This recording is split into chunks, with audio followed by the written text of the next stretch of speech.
This video is about the capture of Adolf Eichmann in the year 1960. Shin Bet and Mossad joined forces to bring Eichmann from Buenos Aires to Israel. Involved were the Mossad director, Israel, and especially the following agents, Rafi Eitan, Peter Malkin, and Zvi Aharoni. To the background.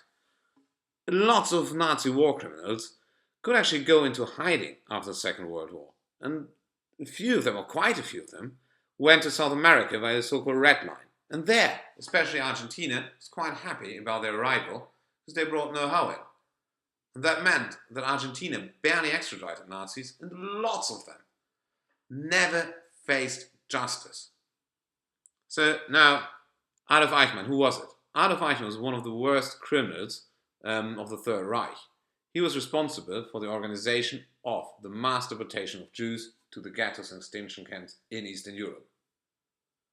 After the Second World War, he'd go into hiding in the north of Germany. Then in 1946, during the Nuremberg trial, it became apparent what horrific crimes Eichmann committed. But he could make his way to Argentina, where he arrived in 1950.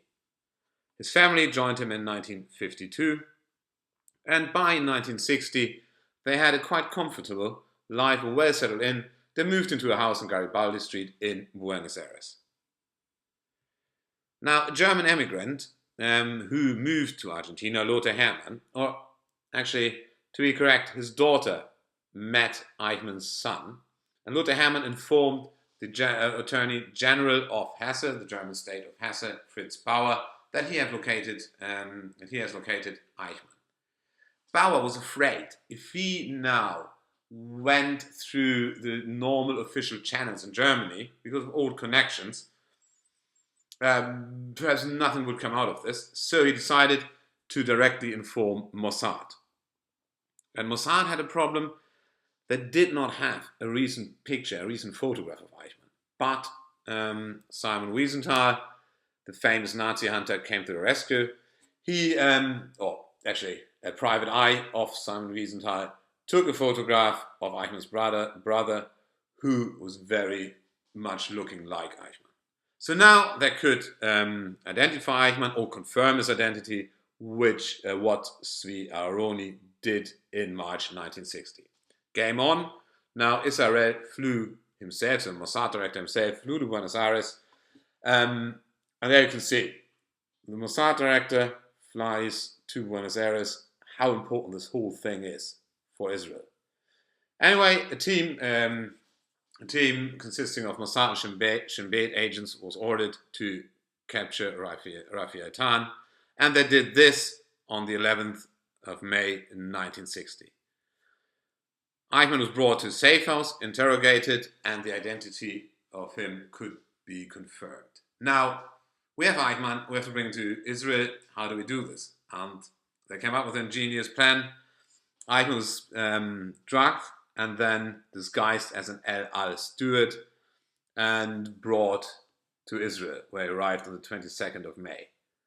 And around a year later, then he faced trial in Jerusalem. Consequence and impact. So, an immediate consequence was the diplomatic dispute between Argentina and Israel.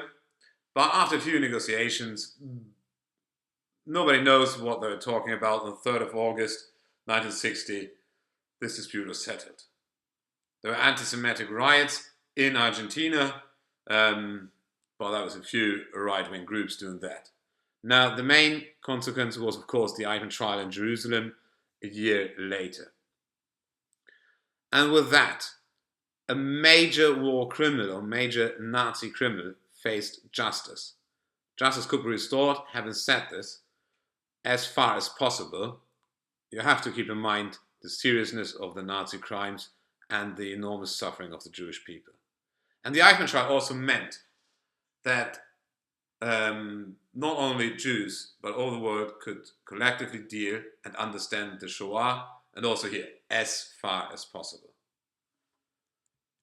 That was the capture of Adolf Eichmann in 5.